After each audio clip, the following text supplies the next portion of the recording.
You will hear a phone conversation in which a woman talks to a public transport official about something she has lost. First, you have some time to look at questions 1 to 4.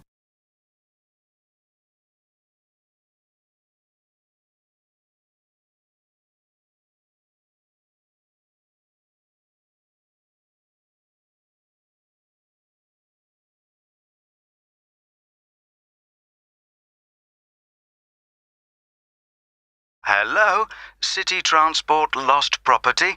How can I help you? Oh, hello. Yes, I'm calling about a suitcase I lost yesterday. I don't suppose I'll get it back, but I thought I'd try. Well, some people do hand lost items in, so you might be lucky. Let's put the details into the computer. OK. Right, so let's start with a description of the suitcase. OK, well, it's small, and it's the type you can pull along on wheels. How about the colour? Yes, it's black, but not exactly plain black. It has some narrow stripes down it, sort of grey. Actually, no, they're white, now I think about it. OK, I'll just add that information. Now, were there any items inside it? Yes, I had a big bunch of keys in there. Luckily, my assistant manager has an identical set, so she's going out this morning to get some copies made. So, therefore, your office... That's right. My house keys were in my pocket, thank goodness. Anything else? There were a lot of documents, but they're saved on my laptop anyway, so they don't matter so much. But the thing I'm really worried about, I haven't even taken it out of the box yet, is a camera I just bought. That's really why I'm calling. I can't believe I've lost it already. I see. Well, let's hope we can find it for you. Was there anything else? I don't think so. Any credit cards? They were in my handbag, and I had my passport inside my jacket pocket. Before you hear the rest of the conversation, you will have some time to look at the questions 5 to 10.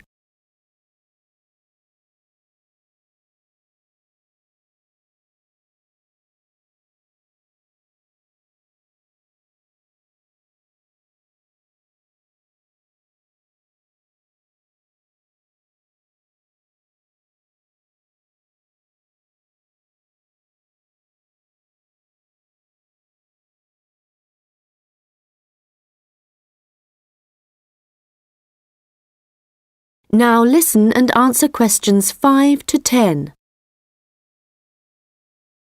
Money, clothing, any personal items? Let me think. I had an umbrella.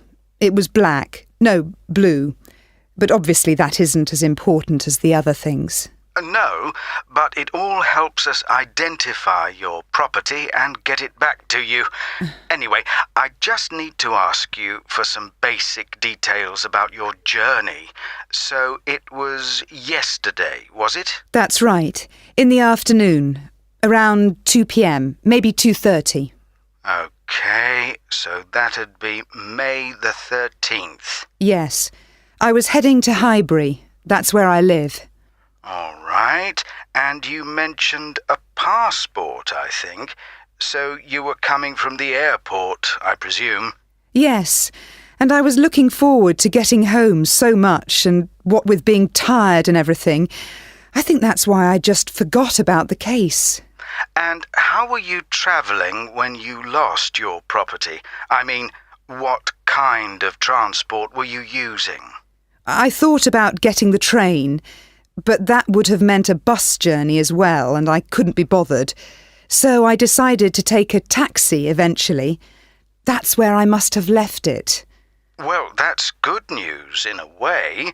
It's more likely that a driver would have found it and handed it in. I hope so. Well, I need your personal details now.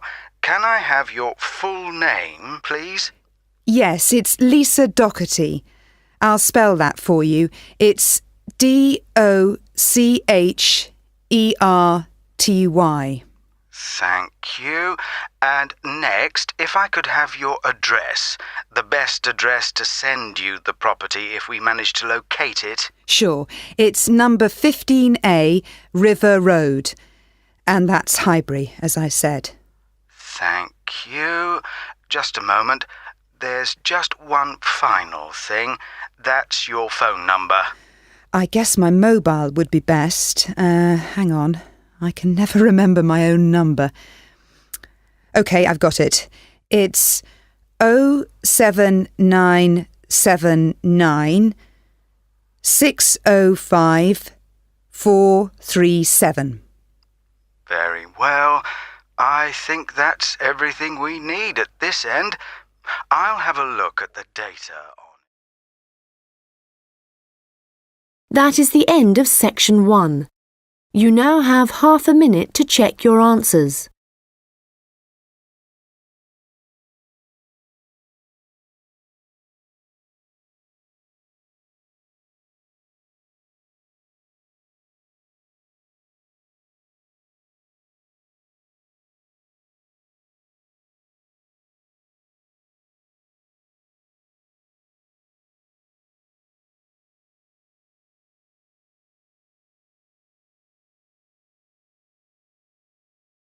Now turn to section 2. You will hear a tourist information officer explaining local walks to visitors. First, you have some time to look at questions 11 to 15.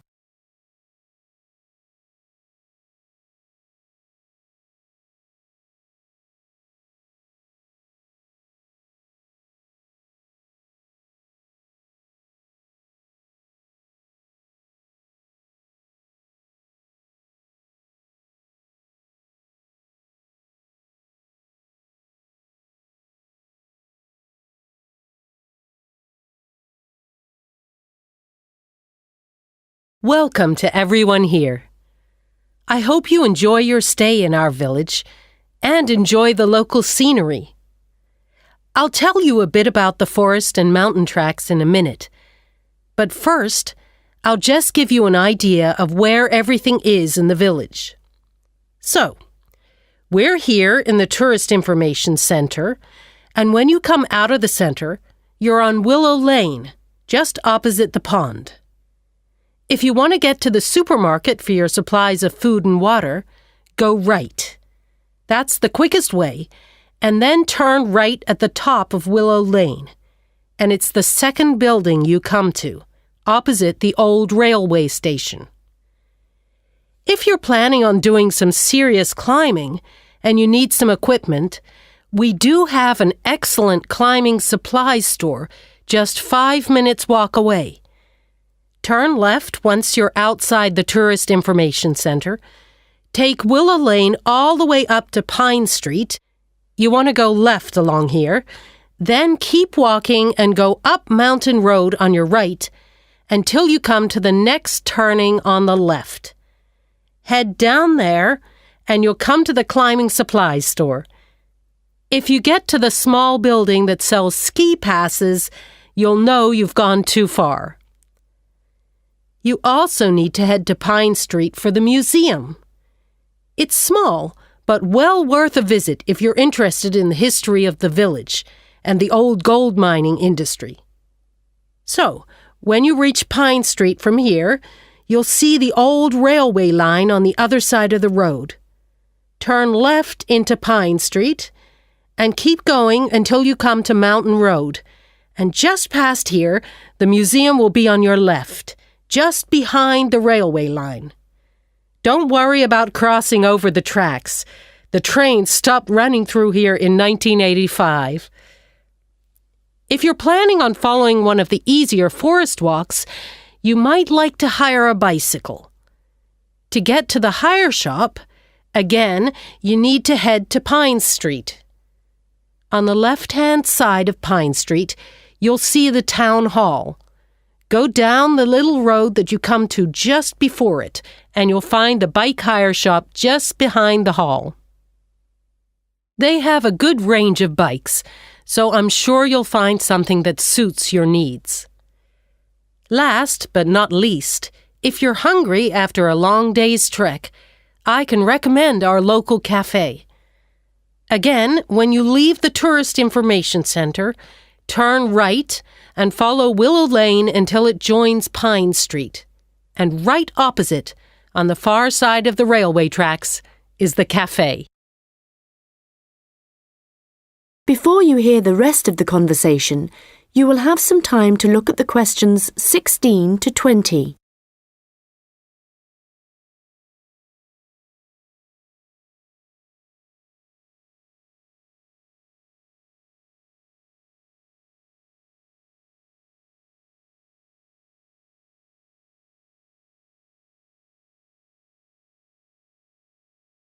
Now listen and answer questions 16 to 20.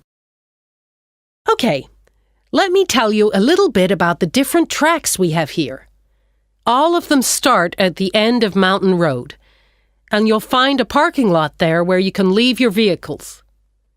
Let's start with North Point Track.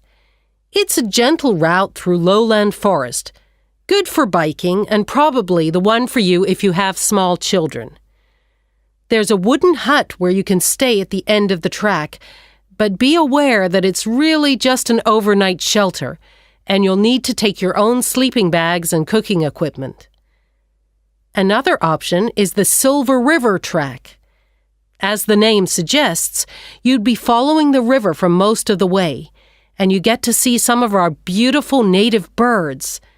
But the track also goes through a densely forested area. Unfortunately, the signposting isn't very good in places, and you do need good map reading skills to avoid becoming disoriented, which happens to visitors a little too frequently, I'm afraid. Valley Crossing will take you through some stunning scenery, but there are several points along the way where you'll need the level of fitness required to get over some pretty big rocks.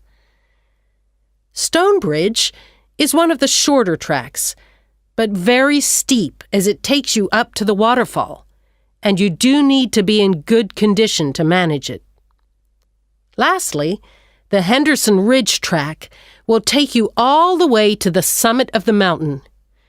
Do bear in mind, though, that at this time of year the weather is very changeable, and if the cloud suddenly descends, it's all too easy to wander off the track.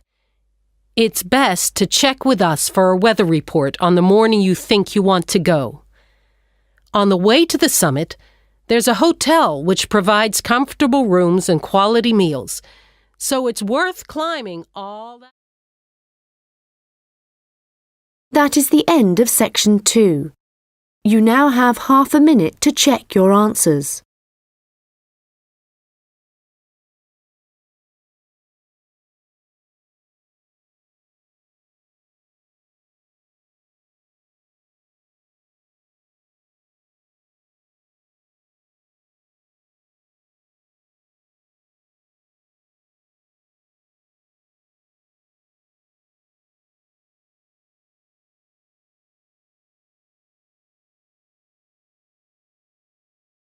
Now turn to section 3. You will hear a student discussing his case study with his tutor. First, you have some time to look at questions 21 to 25.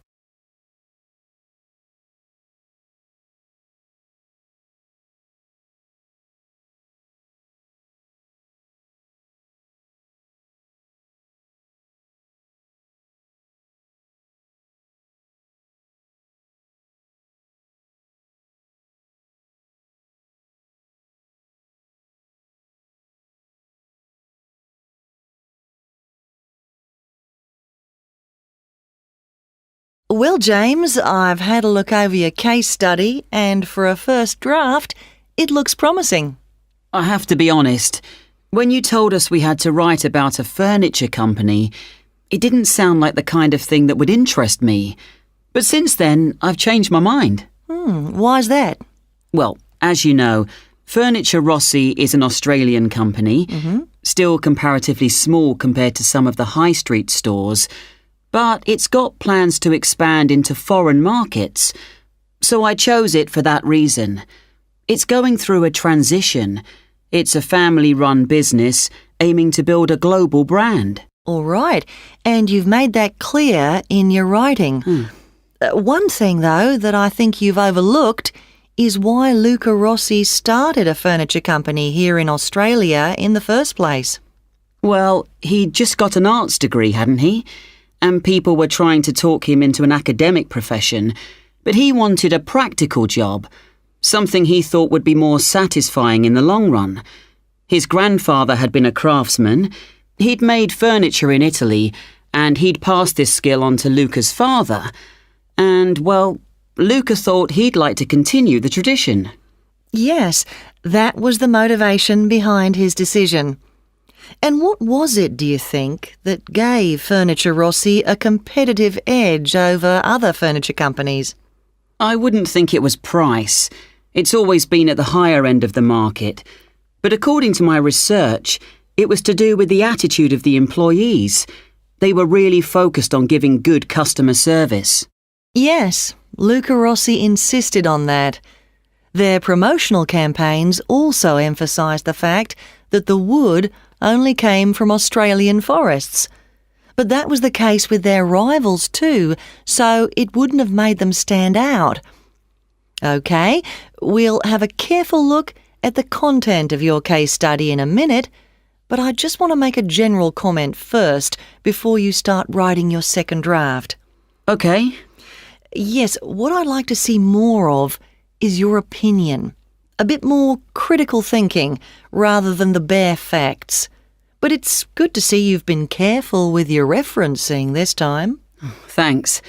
And I read and reread my work, so I'm pretty sure there aren't any errors with the language. Yes, it's fine. Oh, but there's one other thing I could probably mention at this point. Yes? Well, at the end of term, you'll also be giving a presentation, also on Furniture Rossi. Yes. I haven't given it much thought yet. Understandably, but while you're writing the case study, I'd recommend you think about what kind of information would be suitable to use in your presentation. Remember, the last time you gave a presentation on a company, you spent a considerable part of the time providing the audience with financial data. But they probably needed to hear more about company strategy. Yes. I did concentrate rather too much on the figures. I'll make sure there's a balance this time. Good.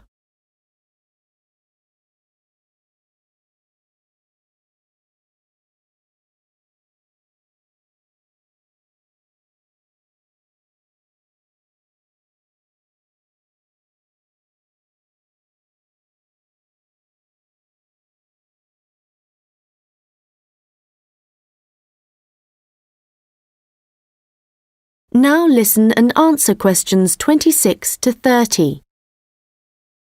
OK, so let's just think about the content of your case study, the history of Furniture Rossi.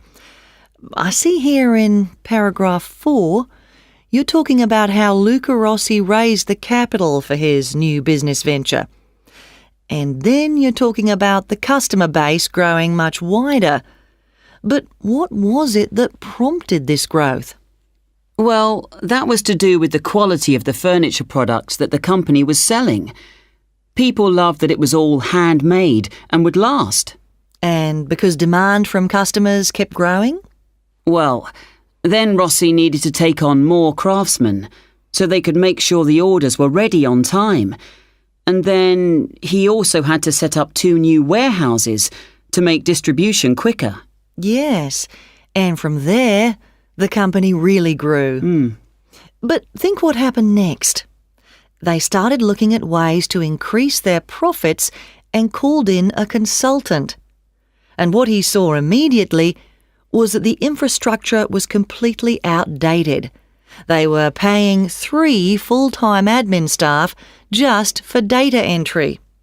So he recommended they upgrade their software programs, and that, in turn, cut operational costs and just speeded everything up.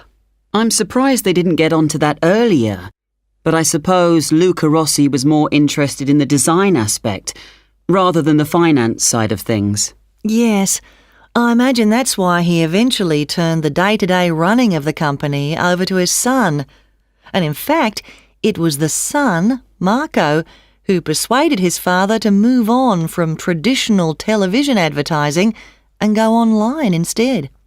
I guess that's the best way to reach people. It can be, but initially customers actually complained. Why? Well, some users found it hard to navigate their way around the website, so they were getting frustrated and giving up.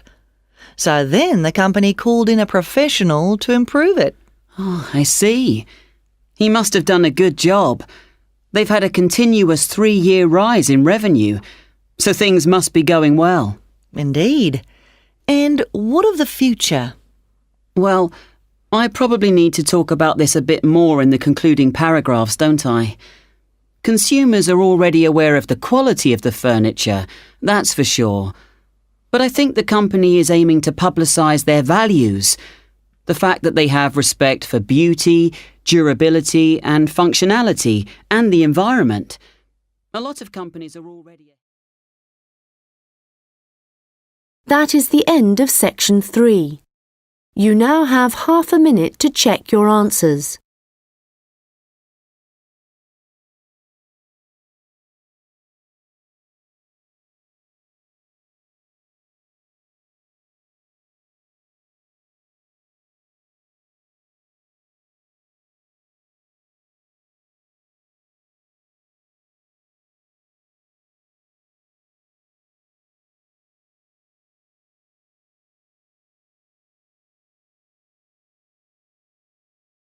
Now turn to section 4.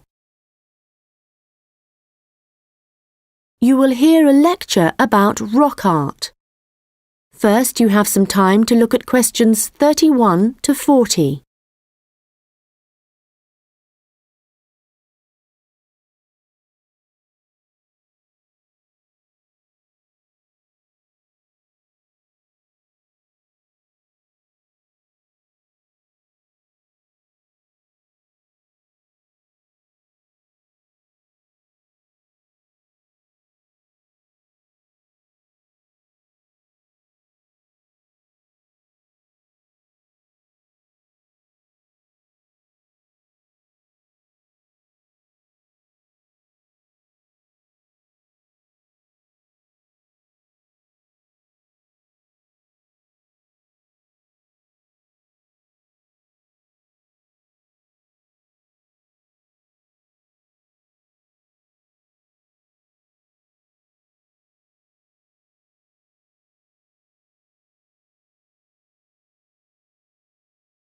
Now listen carefully and answer questions 31 to 40. Hello everyone and welcome. As part of this series of lectures on the development of early humans, today we are looking at rock art, the paintings and drawings produced by prehistoric peoples as they spread across the continents. If you've been lucky enough to look at a piece of rock art close up, you will know it's an experience that makes you wonder about the passage of time and our own history. But rock art also has a practical value for researchers, and let's start by considering why that is. Firstly, it provides vital information about the way that people evolved, information not always easily obtainable from excavated artefacts alone. Secondly, rock art tells us about migration, where people came from and where perhaps they went next. Rock art is found all over the world, and this in itself is not surprising. But what is rather amazing, you might think, is how similar some images are, whether you're looking at a rock face in South Africa or standing inside a cave in Spain. Let me give you an example. When our ancestors drew humans, they would often draw them as stick figures. But if they drew a face, then the eyes were almost always very prominent, very open and wide. And of course, animals are very common in rock art. But one animal which is very interesting to researchers is the lizard, because whenever you see a prehistoric painting of one, it's depicted either in profile or looking down on it from above. And these drawings are produced by people of totally different cultural backgrounds. Amazing. But how can this be the case, that similar artistic styles exist in such distant locations? In the past, archaeologists believed that trade must have brought people together and that it gave them the opportunity to observe each other's culture, including art styles. But this didn't prove to be the case. Recently, researchers have come up with a new theory. They believe that the brains of our ancestors evolved to notice certain images before others, and this was important, actually essential, because in an environment full of constant danger, it was necessary for survival. So the need to quickly recognise things that could be helpful or harmful could have had a great influence on rock art and explain why some images are more common across cultures than others. Later on, there would have been other reasons why communities produced art, certainly for spiritual and social purposes, and no doubt for political ones too, as different tribes looked for allies and struggled against their enemies. Well, as I said before, you can find rock art all over the world, but I'd like to focus now on the rock art of the Aboriginal people of Australia. The images that survive in this part of the world span at least 20,000 years. In fact, the Aborigines were still practicing this art form in the late 18th century when the Europeans began to arrive, and certain images point to the contact between them. For example, the Aborigines began to draw ships which they would have seen along the coast. It's hard for us to imagine what they must have thought when these first began to appear. Another image that is evidence of European arrival is that of horses, an animal that would have been very alien to the Australian landscape. It isn't actually known how many sites there are across Australia where rock art can be found, but unfortunately we do know that much of the art is being lost to us. Erosion, of course, is one of the key reasons for its destruction, but human activity is also increasingly responsible. Since the 1960s, industry alone has destroyed around an estimated 10,000 pieces of art. At this rate, in 50 years, half of all Australian rock art could have disappeared for good. Vandalism is sadly another factor, and although most people, I believe, would wish to